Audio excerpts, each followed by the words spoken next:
ओम शांति। आज प्यारे मीठे भगवान की मीठी मुरली मंथन की डेट है 25 जनवरी 2022। तो आज मीठे मीठे बाबा ने हमें कहा, यह तुम्हारी वानप्रस्थ अवस्था है, इसीलिए एक पिता को याद करना है, निर्वाण धाम में चलने की तैयारी कर रही है। वानप्रस्थ अवस्था अर्थात दुनिया वाला नहीं कि वन को चले जाए, यहाँ है वाणी से परे। कौन सी वाणी? व्यर्थ वाणी से, बेकायदा वाणी से, चिंता तनाव दुख परेशानी, इन सब बातों से दूर भगवान को याद करेंगे तो ये सब हमारा छूट जाएगा। प्रश्न: पिता के पास किस बात का भेद नहीं है? उत्तर: गरीब व साहूकार का। हर एक को पुरुषार्थ से अपना ऊंच पद पाने का अधिकार है। आगे चल सबको अपने पद का साक्षात्कार होगा। बाबा कहते, मैं गरीब निवाज, इसीलिए अभी गरीब बच्चों की सब आशाएं पूरी करता हूँ। ये अंतिम समय है, किसकी दबी रहेगी धूल में। जो अपना सब कुछ भगवान के पास इंश्योर करते हैं उनका सब सफल होता है। गीत है, आखिर वह दिन आया आज। ओम शांति। बाबा कह रहे हैं, इसका अर्थ तो बिल्कुल ही सिंपल है ना। हर एक बात सेकंड में समझने की है, सेकंड में भगवान से वर्षा लेना है। बच्चे जानते हैं कि हमारे बेहद के पिता आ गए हैं, परंतु यह निश्चय भी कोई कोई में स्थायी रूप से बैठता ही नहीं है। जैसे कि लौकिक में भी जो एक माँ बच्चे को जन्म देती है तो वो मासूम नवजात बच्चा भी समझ जाता है ना कि यही, इसी ने मुझे जन्म दिया है, मेरा ध्यान रखती है, पालना करने वाली मेरी अपनी है। तो ऐसे भी यहाँ भी समझना चाहिए ना। जब हम भगवान के बच्चा बनते हैं मतलब भगवान को बाबा कहते हैं। बाबा मतलब पिता। और ये तो सबको पता है ना, शिव को ही भोले बाबा कहते हैं ना। किसी देवी देवता के आगे बाबा नहीं लगाते हो। भगवान शिव को कहते हैं ना बाबा। बाबा माना पिता। तो हम आत्माओं के पिता है ना। तो जैसे ही हम भगवान को जानते हैं निश्चय होता है। देखो निश्चय एक सेकंड में होता है। एक सेकंड में मतलब हमने बाबा माना, मेरा बाबा, और उनके बच्चा बने, तो बस हमने पहचान लिया कि यही हमारे माता पिता है। तभी तो हम भक्ति में गाते आए ना, आरतियों में क्या गाते आए, तुम ही हो माता पिता, तुम ही हो, किन के लिए? उन्हीं के लिए। तो ये तो सभी बच्चे जानते हैं कि भक्ति के फल में भगवान मिलते हैं, परंतु तो कब आते, कितना समय, कैसे आते, ये दुनिया में सिवाय तुम बच्चों के कोई नहीं जानते। और भक्ति कब से शुरू हुई? हुँ? पूछने पर कहेंगे कि यह तो परंपरा से चली आ रही है। क्योंकि बाबा कहते ज्ञान और भक्ति दो चीजें हैं। भक्ति द्वापर से शुरू हुई, द्वापर से शुरू हुई, और ज्ञान अभी मिलता है संगम पर। चारों युग जब बीत जाता है ना, जब भगवान आते हैं नीचे साकार तन का आधार लेकर, ये ज्ञान देते हैं। तो ज्ञान स्नान सबको करना है ना। फिर बाबा कह रहे कि धर्मों की कॉन्फ्रेंस आदि करते रहते हैं, दुनिया में तो होती रहती है ना कॉन्फ्रेंस सेमिनार वगैरह धर्मों पर उनसे पूछो कि सबसे पूज्य धर्म आदि वाला कौन सा है, सबसे स्टार्टिंग वाला कौन सा है? कहेंगे भारत का ही प्राचीन सनातन धर्म था। हाँ, तो जरूर सबसे प्राचीन कौन है? सबसे प्राचीन कौन है हमारे लिए? शिव परमात्मा ही है ना, सबसे पूर्वज हमारे पुराने। तो उन्होंने ही रचा होगा पुराना धर्म। जो सबसे पुराना होगा वही तो रचा होगा ना, सबसे आदि का जो होगा। मंदिर भी है ढेरों के ढेर। तो सबसे बड़े से बड़ा मंदिर बाबा का है निर्वाण धाम। बाबा यहाँ पे आज निर्वाण धाम को मंदिर कह रहे हैं। निर्वाण धाम अर्थात मोक्ष धाम, परम धाम, ब्रह्मलोक, परलोक, जो हमने इतना सुन के रखा है ना। तो भगवान का मंदिर सबसे बड़े से बड़ा है मोक्ष धाम, परम धाम, जहाँ हम आत्माएं भी बाबा के साथ रहती। हमारा घर वही है, आत्मा का भी परमात्मा का भी, है ना। हम सब ब्रह्मलोक से आते हैं, ऊपर से। क्योंकि मंदिर रहने का स्थान होता है ना। जैसे मंदिर हम देवी देवताओं के रहने के लिए मंदिर बनाते हैं, तो परमात्मा और आत्मा कहाँ रहेंगे? निर्वाण धाम के मंदिर में, जहाँ सूर्य चांद नहीं होते, क्योंकि रात दिन नहीं होता ना वहाँ। बाबा कह रहे कि मैं उस शिवालय में रहता। आज बाबा ने परम धाम को शिवालय नाम भी दिया है। अभी मैं यहाँ हूँ, इस शरीर में बैठा हूँ। किस शरीर में? इस संस्था के जो फाउंडर लेख राज दादा, जो अब नहीं है, उनके तन में तो भगवान ने प्रवेश किया था। तो बाबा कह रहे मैं इस तन में बैठा हूँ। यह है चैतन्य शिवालय। चैतन्य मतलब जीवित। जब ब्रह्मा बाबा थे उस समय की वाणी है कि मैं चैतन्य। और अभी तो दादी के तन में भगवान आते हैं। मधुबन में आज भी परमात्मा की मुरली चलती है, बच्चे वहां जाते हैं, आबू जाते हैं मिलने भगवान से। फिर बाबा कह रहे शिव, मैंने जो स्वर्ग स्थापन करता हूँ मैं, उसको भी शिवालय कहते हैं, स्वर्ग को भी शिवालय कहते हैं। भारत जो पहले साहूकार था अभी गरीब है। बाकी माया का भभका देखो तो भी काफी है। बाबा का इधर 100 वर्षों में माया का इतना भभका लगा है कि बात मत पूछो। इतनी चमक दमक। मनुष्य आदि इसी को स्वर्ग समझ लेते हैं। कितने 10-20 मंजिलें बनाते हैं, स्वर्ग में इतनी मंजिलें नहीं होती। आज बाबा ने एक नई बात बताई ना कि यहाँ तो मनुष्य 10-20 क्या 30-40 30-40 100-200 के करीब मंजिलें बनाते हैं। स्वर्ग में इतनी मंजिलें नहीं होती, वहाँ डबल स्टोरी भी नहीं होती। क्यों नहीं होती? क्योंकि वहाँ काफ़ी ज़मीन है और यहाँ तो ज़मीन ही नहीं है, और ज़मीन का भाव भी कितना बढ़ा हुआ है। फिर बाबा ने कहा तुम्हारे 84 का चक्र अब पूरा हो रहा है। 84 सत्युग से जो आदि काल से जो आत्मा आई है, नंबर 111 से जो शुरुआत हुई है पहले जन्म से, तो अभी ये तुम्हारा अंतिम जन्म है। तुम्हारा ये 84वां जन्म तुम्हारा अंतिम जन्म है जो पूरा हो रहा है। तो अभी मुझे जीते जी याद करो और जीते जी ही स्वर्ग चलने की तैयारी करो। क्या कहा भगवान? दुनिया में तो जब शरीर छूटता तो कहते ना स्वर्ग पधारा, लेकिन भगवान क्या बोल रहे हैं? जीते जी तुम स्वर्ग चलने की तैयारी करो। बाकी दुनिया में कोई भी स्वर्ग जाने की तैयारी नहीं करते, ये बात सच है। किसी को भी कितना डर होता है ना शरीर छूटने का, कोई जाना नहीं चाहता। चलिए इस पर एक मजेदार कहानी सुनते हैं। एक व्यक्ति का शरीर छूटा, अच्छा था, पुण्यात्मा था, तो वो स्वर्ग पहुंचा और वहां की सुख सुविधा देखकर बड़ा खुश हुआ। हाँ, मन में सोचने लगा कि अरे यहाँ तो मैं पहले ही आ जाता। देवदूत बोलते हैं यहाँ सब समय पर आते हैं, कितनी भी सुख सुविधा, मतलब समय पर ही आओगे, कोई अपने मन से थोड़ी आता है यहाँ। और यहाँ थोड़ी ना कोई आना चाहता है कितना भी सुख सुविधा हो। तो व्यक्ति बोलता है कि अरे ऐसा कैसे, इतनी सुख सुविधा, नीचे तो कितनी गरीबी है, कितने लोग हैं, जो उन लोगों को कहे कि स्वर्ग चलो तो बहुत खुशी खुशी आएंगे। तो देवदूत मुस्कुरा रहा है, बोलता है अच्छा कोई एक आदमी को भी तुम लेकर आ जाओ तो मैं मान जाऊँ, जीते जी स्वर्ग ले आओ। तो बोला हाँ मैं जाऊँगा। तो फिर नीचे उसको भेजा गया। तो देखता है रास्ते में जंगल के पास एक लकड़हारा दिखा, उसको बोला कि स्वर्ग चलोगे, बहुत सुख सुविधा हुआ, मैं वहाँ से होकर आया हूँ।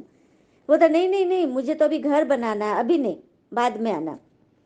फिर कुछ दूर चला तो एक व्यापारी मिला, उसको बोला कि क्या हाँ यहाँ नफा नुकसान में पड़े हो, देखो वहाँ कितना सोने चांदी के महल है, कितना आराम है, चलो वहाँ चलते हैं, मैं ले चलूँगा। तो व्यापारी बोलता है कि नहीं नहीं, मुझे अभी बहुत व्यापार फैलाना है, अभी नहीं जाऊँगा मैं। एक स्टूडेंट मिला, उससे बोला क्या पढ़ने में दिमाग खपा रहे हो, चलो वहाँ बिना पढ़े तुम रजा ही पाओगे। तो नहीं नहीं, मुझे अभी बहुत अच्छा, मुझे आईएएस बनना है। ऐसे करते करते ना कितने लोगों से बोला लेकिन कोई तैयार नहीं हुआ। अंत में उसने एक बूढ़ी माता को देखा जो कि गरीब भी थी और देह से भी लाचार थी। वो बोला कि नहीं ये तो तैयार हो जाएगी। बोला कि बूढ़ी माँ आप क्या यहाँ पे रगेड़ मार रही हैं, सो चलिए मैं आपको स्वर्ग ले जाता हूँ, वहाँ सब कुछ है, आपको एकदम सुंदर काया मिलेगी, बहुत अच्छा होगा। बूढ़ी माँ बोलती मैं तो चल देती बेटा, लेकिन मेरे पोते की शादी होने वाली है, उसके बाद चली चलना, ले चलना। ये बोला कि धत तेरी के, और खाली हाथ ही लौट आया। तो देखा अभी बाबा ने क्या बोला कि यहाँ तो कोई चल तैयारी करते ही नहीं, किसी को पता भी हो तो भी नहीं जाना चाहते। तो चाहे चाहे वहाँ कितनी भी सुख सुविधा हो, और वैसे भी ये तो तुम बच्चे जानते हो ना, कि स्वर्ग कहाँ है। वो तो भल कह देते स्वर्गवासी हुआ शरीर छूटने पर स्वर्ग जाते थोड़ी ना है, पता ही नहीं कि स्वर्ग कहाँ है और वहाँ कैसे जाते हैं, ये तो तुम बच्चे जानते हो ना। स्वर्ग कहाँ है? हम लोग तो पता था कि स्वर्ग ऊपर है, हम लोग उंगली ऊपर करते, लेकिन स्वर्ग ऊपर नहीं है। स्वर्ग यही धरती पे बनेगा, भारत ही स्वर्ग बनेगा, दिल्ली ही उसकी राजधानी बनेगी।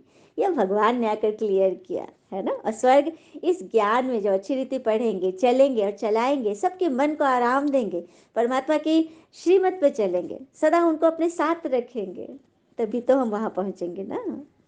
फिर बाबा कह रहे कि अभी यह झाड़ छोटा है, तूफान भी इसी झाड़ में आते हैं। देवी देवता धर्म का जो झाड़ है, तूफान भी उसी में आता है, भी छोटा है। बाकी और धर्मों के झाड़ तो इतने बड़े हैं और उस पर तूफान भी नहीं आते। आदि सनातन धर्म की स्थापना में ही माया के जास्ती तूफान आते हैं। बहुत ऊंची मंजिल है ना, विश्व का मालिक बनना कोई नई बात तो नहीं है। अनेक बारी तुमने इस तूफान को पार किया, राज भाग लिया है। जितना आगे चलेंगे तुमको साक्षात्कार होगा कि कौन सा पद पाएंगे। चित्त बाबा ने क्लियर किया रे, तुम्हारा ये देवी देवता धर्म का, सनातन धर्म का झाड़ जो है अभी लुप्त है, गुप्त है। फिर भी माया के तूफान तुम बच्चों में ही ज्यादा आते हैं, क्योंकि तुमने अनेक बारी तूफान को पार किया है, राज भाग लिया है। स्वर्ग का राज भाग लेना कोई मासी का घर थोड़ी है। तो जितना जितना तुम आगे बढ़ोगे तो तुम्हें साक्षात्कार होगा कि हम स्वर्ग में कौन सा पद पाएंगे। कितनी बड़ी बात है ना। फिर बाबा ने कहा गीत भी सुना ना कि आखिर वह दिन आया आज जो दीनानाथ भोले बाबा आ गए हैं। कितनी बड़ी बात है ना। भक्ति में भी है ना कि हम सबको पता होता है कि भक्ति के फल में भगवान मिलते हैं, भगवान आते हैं। तो वो दिन आ गया ना कि भगवान स्वयं आ गए। बाबा कहते हैं मुझे कोई साहूकारों को धन नहीं देना। अच्छा, धन किसको दान करते हैं? वस्त्र किसको दान करते हैं? भोजन किसको दान करते हैं? भूखे को दान करेंगे ना, गरीबों को दान दिया जाता है ना। साहूकारों को थोड़ी ना दरकार है, उन्हों के लिए तो यही स्वर्ग है। अभी करोड़पति देखो अनेकों हैं, आगे कोई मुश्किल ही होते थे। सच बात है, पुराने समय करोड़पति बहुत इक्का दुक्का होते थे। अभी तो बहुत है, कितनों के पास देखो करोड़ों रुपए दीवारों में छिपाए पड़े। सही बात है, आए दिन हमने न्यूज़ में सुनते हैं कि कहाँ छापा मारा, यहाँ दीवार खोदा गया, यहाँ जमीन खोदा गया, होता है ना। परंतु ये सब किसके काम नहीं आने हैं? जो इतने करोड़ों करोड़ों रुपया जमा करोगे ना, यदि इसको सफल नहीं करोगे सही अर्थ में, तो वो काम नहीं आने हैं। क्योंकि पेट कोई ज़्यादा नहीं खाता, पेट को 2 रोटी से पेट भर जाती है। ये मन है जो नहीं भरता, लालच जो नहीं भरता। वो वाली कहानी थी ना, लालच का घड़ा। यक्ष का घड़ा कितना भी भरो वो भरता ही नहीं है। और ठगी वालों को चैन नहीं कि कहाँ सरकार छापा न मारे, दिन रात वो बेचैन रहता है। जो गलत ढंग से पैसे कमाता है ना, वो तो बिल्कुल बेचैन रहेगा। तभी बाबा कहते याद रखना ये अंतिम समय है, किसकी दबी रहेगी धूल में, किसी की राजा खाए चोर लूटे, सफल होगी उसकी जो ईश्वर अर्थ लगाए। हम भक्ति में भी दान पेटी बना होता है ना, हर मंदिर में एक दान पेटी होता है, तो उसमें हम जरूर डालते हैं या फिर सिक्का चढ़ाते हैं ना। क्यों क्यों चढ़ाते हैं? या किसी को हम दान भी देते हैं, भिखारी भी, कोई गरीब भी मांगता है ईश्वर के नाम पे दे दो, और हम भी ईश्वर के नाम पे, लो ईश्वर के नाम पे तुम्हें दे रहे हैं। क्यों? क्योंकि ईश्वर को हाजिर नाजिर जान कर देते हैं कि भगवान देखो मैं तुम्हारे नाम पर दे रही हूँ, तुम मुझे इसका एवजा देना। इस अर्थ में हम दान करते हैं। तो वो तो हम जो करते आए द्वापर से, उस समय तो भगवान थे नहीं, तो हम तो चलो हवा में दान किए। जब सामने कोई नहीं है उसके नाम पे दे रहे हैं, तो वो कहाँ जा रहा है? पुजारियों के पेट में ही जा रहा है। आज हम देखते हैं बड़े बड़े मंदिरों के पुजारी सोने से लदे रहते हैं। तिरुपति, ये सब जो बड़े बड़े नामी, जगन्नाथ में, सब यहाँ पर जो सोने चांदी और जो सामग्रियां हैं, पैसे हैं, इतना बड़ा ट्रस्ट बना हुआ है, विश्व में नहीं है जो इतने मंदिरों में हमारे इतना दान पेटी में जो चढ़ता है। तो ही भगवान कह रहे हैं कि उस समय तुम्हें था नहीं, तो तुम मेरे भक्ति के नाम पे, मेरे नाम पे तुमने कितना दान दिया है। तो अभी मैं आया हुआ हूँ, अभी मैं आया और डायरेक्ट तुमसे ले रहा हूँ, और किसी का एवजा मैं बाकी नहीं रखूंगा, सूद समेत मैं तुम्हें स्वर्ग जैसा माला माल कर दूंगा। तो ये रहस्य है। भगवान आकर सभी की इच्छाएं पूर्ण करते हैं। साहूकारों का 1,000 व गरीब का एक आना समान है। जिनके पास करोड़ों है वो नहीं आएंगे, न समय देंगे। बाबा को भी दरकार नहीं है, बाबा साफ बोल दिए मुझे भी दरकार नहीं है ऐसों की। मैं तो आया हूँ गरीबों को साहूकार बनाने। अच्छा, यहाँ पे गरीब को कई बार क्लियर की हूँ। तो 4 तरह के गरीब होते हैं। एक मन से दुखी, एक तन से दुखी, रोग शोक है बहुत, एक धन से, पैसे नहीं है जिनको, वो तो सभी गरीब समझते हैं, और एक जन से, कोई लोग नहीं, अकेले हैं, कोई देखने वाला नहीं, खुद ही करना है, खुद ही कर सब कुछ लेना है, निपटाना है।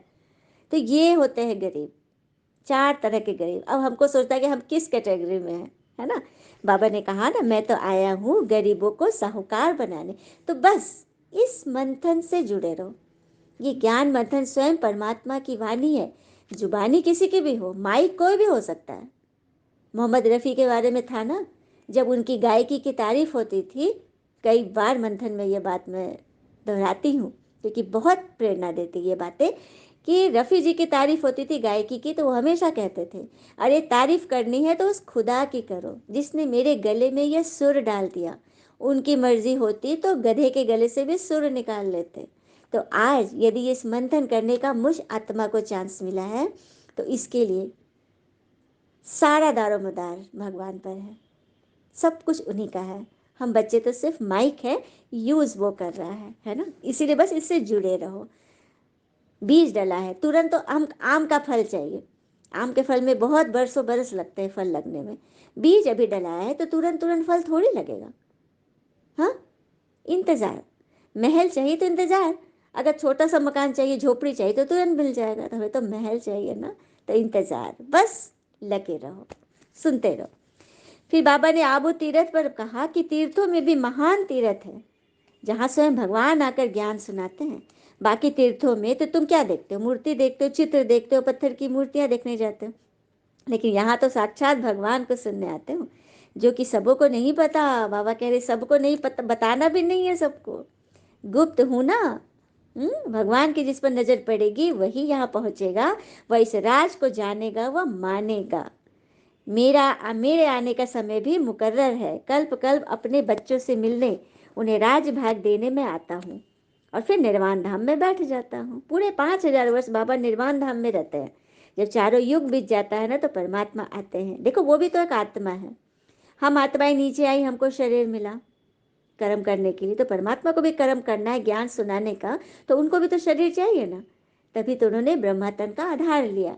लेखराज दादा संस्था के फाउंडर, उनके तन में परमात्मा ने प्रवेश किया और बताया कि तुम ही हो श्री कृष्ण के 84वां जन्म, तभी तो मैंने तुम्हारा शरीर लिया है, आधार।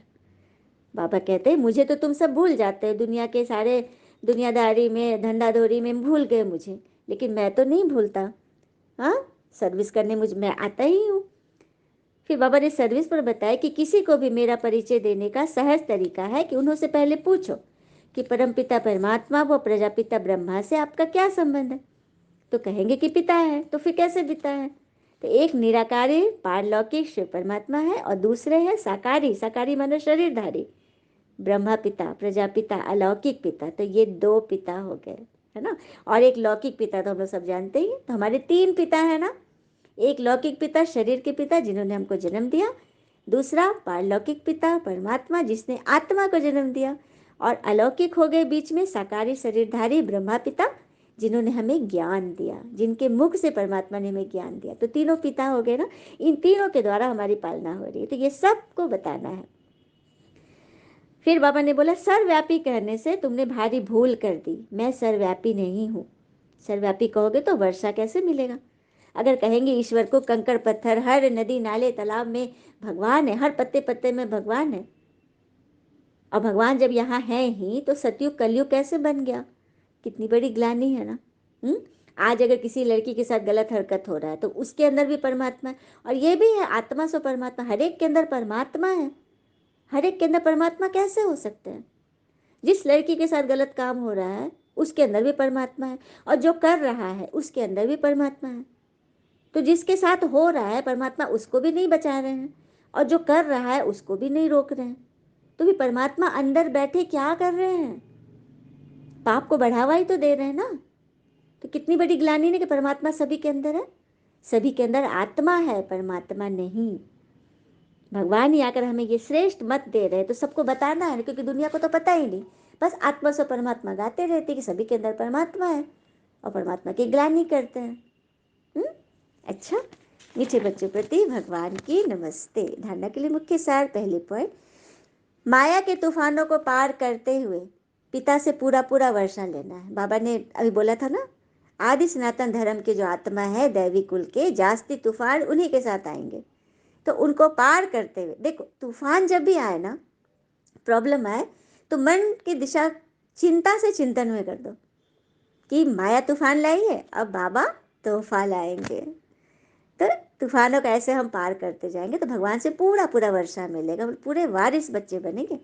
माता पिता की आज्ञाओं को अमल में लाना है, आज्ञाकारी बच्चा बनना है। दूसरी पर पुरानी दुनिया को भूल नई दुनिया को याद करना है। मौत के पहले पिता के पास स्वयं को इंश्योर कर देना है। पुरानी दुनिया तो अब जानने वाली है, लास्ट समय तो आएगा ही आएगा, तो उस जाने के पहले भगवान को सब कुछ इंश्योर कर दो, तन मन धन जन सब कुछ ईश्वर के नाम कर दो। अब देखिए हमारे बच्चे बाहर हैं, बीमारी सिमारी कुछ भी प्रॉब्लम होती है, तो हम तो बराबर उनको नहीं देख सकते। हम चलो सुबह शाम दोपहर फ़ोन से ही बात कर सकते हैं, बाकी उसकी पूरी केयर टेकिंग तो हम वहाँ जा जाके तो नहीं कर सकते ना, दूर है तो किन को सौंप दो, परमात्मा को सौंप दो। बाबा तुम्हारा बच्चा है, सबका ख्याल रखो। इस तरह से भगवान को निमित्त कर दो, इसको कहते हैं इंश्योर कर देना। सब कुछ बाबा तुम्हारा। जो भक्ति में हम गाते हैं ना, तन मन धन सब कुछ तेरा, लेकिन सब बोले दिया नहीं, क्योंकि थे ही नहीं बाबा तो किसको देते। अभी भगवान आ गए हैं, सब कुछ भगवान के हवाले कर दो और निश्चिंत हो जाओ छोटे बच्चे की तरह। वरदान है, बालक सो मालिक की सीढ़ी चढ़ने और उतरने वाले बेफिक्र डबल लाइट भव। बालक सो मालिक की सीढ़ी चढ़ने और उतरने वाले बेफिक्र डबल लाइट बनो। कैसे बनेंगे? तो सदा यह स्मृति रहे कि मालिक के साथ बालक भी हूं और बालक के साथ मालिक भी हूं। बाबा हमें सिखा रहे हैं कि तुम आत्मा, जहां पे तुम्हारी जरूरत है राय देने की, कोई तुमसे राय ले रहा है तो वहां पे मालिक बन जाओ, और जहां पर राय मानने की दरकार है, छोटा बन जाने की दरकार है। हनुमान जी को देखो, हनुमान जी जब लंका चढ़ाई करने गए थे, समुद्र पार कर रहे थे, तो कितनी बड़ी सुरसा मगरमच्छ का रूप धर करके आई थी, राक्षसनी आई थी ना। उसने क्या बोला था? बिना मेरे मुंह के अंदर जाए तुमको वाप जाना नहीं है, मुंह के अंदर तुमको आना ही होगा।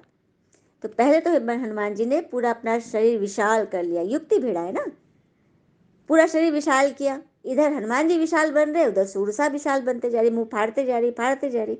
फिर जब एकदम गगनचुंबी जैसा मुंह फड़ा गया, फिर हनुमान जी क्या किया? एकदम छोटे बन गए, सूक्ष्म रूप धारण किए और उसके मुंह में गए और बोला, देखो मैं तुम्हारे मुंह में हूँ। जब तक वो अपना मुंह, इतना बड़ा मुंह बंद करती, तब तक हनुमान जी बाहर निकल गए। तो देखा, जब मालिक बननी थी तो बड़ा बड़ा बड़ा बनते गए, लेकिन जब बालक बनना था तो एकदम सूक्ष्म बन गए। तो ऐसे करोगे तो कभी किसी परिस्थिति में नहीं फंसोगे। बालक बनने से सदा बेफिक्र डबल लाइट। जैसे छोटा बच्चा स्कूल में लड़ झगड़ के आए, टीचर ने भी मारा, घर में आके माँ बाप को बता दिया, मम्मी मेरे साथ ऐसा हुआ, बच्चे मेरा टिफिन खा लेते, बोल दिया, उसके बाद खेलने चला गया, भूल गया, क्योंकि उसने सब बात सौंप दी, माँ बाप को बताया और निश्चिंत हो गया। उसी तरह से कोई भी बात आती है, प्रॉब्लम, बाबा को सौंप दो, फिर निश्चिंत हो जाओ, वो संभालेगा, यूज करेगा, काम करेंगे। भगवान तो कहते हैं, मैं तुम्हारा काम करने यहाँ आया हुआ हूँ, लेकिन मुझे कोई काम ही नहीं देते, सब अपने लगे हुए, अपने सोचने में, अपने करने में। अरे सोच सोच के तुम क्या कर सकते हो? कुछ भी नहीं कर सकते। हाँ, जहाँ दुआ की जरूरत है वहाँ डॉक्टर भी कहते हैं ना कि अब दवा नहीं, दुआ की जरूरत है, अब भगवान ही कुछ कर सकते हैं, है ना। तो भगवान जब आए हुए हैं तो पहले पहले उनको सबको सौंप दो, ताकि वो नौबत ही नहीं आए, है ना, बड़ी बात। तो हमेशा डबल लाइट रहो, किसी प्रकार का बोझ नहीं फील होगा। स्लोगन, जो पुरुष आत्मा समझ रथ शरीर द्वारा कर्म करते हैं वही सच्चे पुरुषार्थी हैं। पुरुष अर्थात आत्मा, आत्मा पुरुष है। तो जो अपने को आत्मा समझ इस रथ, रथ शरीर, पुरुषार्थ का अर्थ पुरुषार्थ, पुरुष जो अर्थ, तो सच्चे उत्तम पुरुष बनने का जो अर्थ है वही है पुरुषार्थी। और ये रथ है मेरा शरीर, आत्मा रथी है। रथ को चलाने वाली कौन है? आत्मा। और ये शरीर है उसका रथ। तो जो अपने को आत्मा समझ कर इस रथ को चलाते हैं, रथ को कर्म कराते हैं, वही सच्चे पुरुषार्थी हैं। अच्छा, ओम शांति। शुक्र है मीठे बाबा, वो बाबा के प्यारे प्यारे बच्चे। थैंक यू बाबा, ऑल इज वेल ऑलवेज। ओम शांति।